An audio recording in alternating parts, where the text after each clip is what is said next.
What's up, guys? Bachman back here again. This is a TTR build part 2.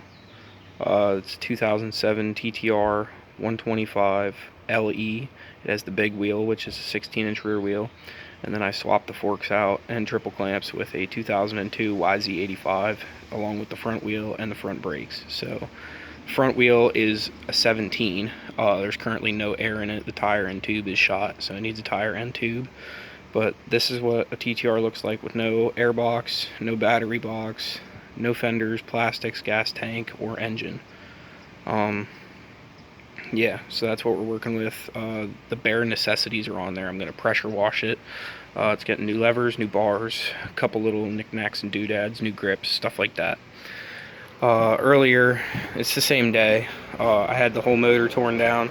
Right now I'm trying to put the cam in, but it has the BBR cylinder and the 150 piston and everything in it. This is a performance cam that's going in it, and I have the carburetor sitting here that's going to get rebuilt. So I just wanted to show you, I got bolts and stuff laid out.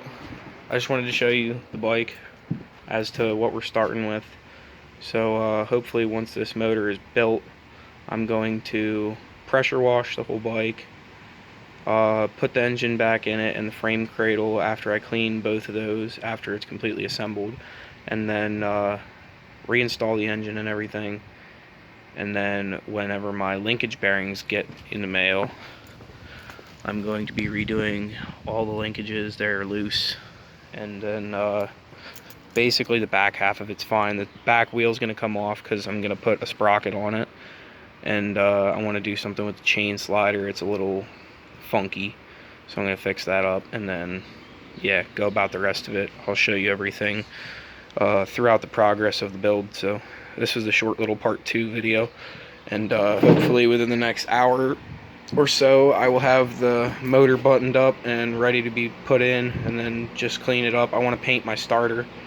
I might just clear coat it depending. I want to get some of the grime and stuff off of it, and there's some dirt and stuff packed behind it. I might put a bead of silicone in there just so dirt and stuff can't get behind it. But yep, that's what I'm doing. Have a good day, guys.